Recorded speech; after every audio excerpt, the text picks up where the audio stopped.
কিন্তু উপরে যদি আপনি তাকান তাহলে মনে হবে যে আমরা সাগরের মধ্যে আছি।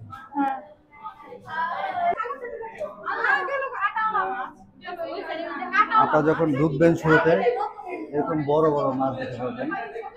এটা মনে হচ্ছে পাতা মাছের মতো, একদম মানুষের মতো আকৃতি। এবং এখানে অনেক বড় একটা কচ্ছপ আছে এই জায়গাটা। অনেক বড় একটি কচ্ছপ আছে, অনেক বড়, কিন্তু ভিতরটাও অনেক গরম, আসলে ঘেমে যাচ্ছে। দেখেন আমরা কোথায় আসছি। এরপর আমরা 2 তলায় উঠে যাব। এই জায়গাটা অনেক অন্ধকার, আপনারা আবার কেউ ভয় পাবেন না, মনে হচ্ছে যে ভূতের গলির মতো। একদম এলইডি লাইট দেয়া এবং ভূতের গলির মতো। সেদিকে একটা কচ্ছপ মনে হয় এখানে মারা কচ্ছপ। গেছে। এরপর হচ্ছে আমরা 2 তলায় উঠে যাব। ওয়াও, দেখো কত কিউট। এবং এই জায়গাতে একটা মিনি ঝর্ণা আপনারা পেয়ে যাবেন। এখানে কিন্তু মিনি ঝর্ণা আছে। গাইস, এত সুন্দর দেখেন, আপনারা ভিউটা আসলে দেখেন শুধু। অনেক ভালো ফিল পাবেন এই গল্পটা দেখাও। এবং এই জায়গাটা অনেক সুন্দর দেখতে, অনেক সুন্দর, অনেক গল্প। চলুন আমরা উপরে যাই। আমরা 2 তলাতে যাব এখন।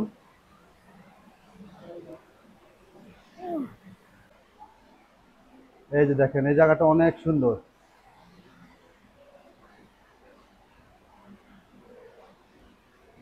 অনেক। দেখি 2 তলাতে হচ্ছে গাইস, কি আছে। এই ভিউটা এত সুন্দর। মানে এখানে দেখেন, মানে কালার গুলো অনেক সুন্দর, মানে আবির যেরকম থাকে না ওই রকম মনে হচ্ছে। শোনো আবিরের পাহাড়ে আসছি শোনো আমরা। শোনো, এই একটা মাছ একদম বালুর মধ্যে ঢুকে রয়েছে, পানি কম। এই যে দেখো। এখানে 2টা কিউট বেবি মাছ আছে, এগুলো সাগরের মধ্যে থাকে সবসময়। ও, ওজন অনেক বাবা,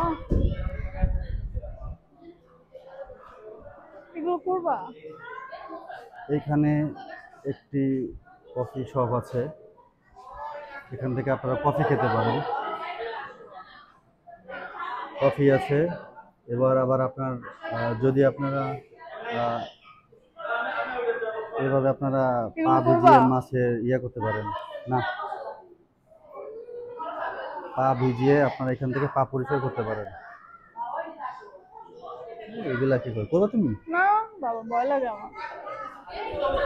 এটা দেখাইলে আর শেষ নেই, এটা হচ্ছে মিনি কচ্ছপ। হুম, এখানে ছোট একটা কচ্ছপের বাচ্চা আছে। এই যেখানে বড় বড়, এটা এটা কিন্তু লবস্টার না, এটা কিন্তু চিংড়ি মাছ, সম্ভবত গলদা চিংড়ি মনে হয়, যদি আমি ভুল না করে থাকি। হ্যাঁ, তো ফাইনালি দেখা শেষ করে আমরা বের হয়ে যাচ্ছি। ভিতরের অনুভূতিটা আপনাদের মধ্যে শেয়ার করব।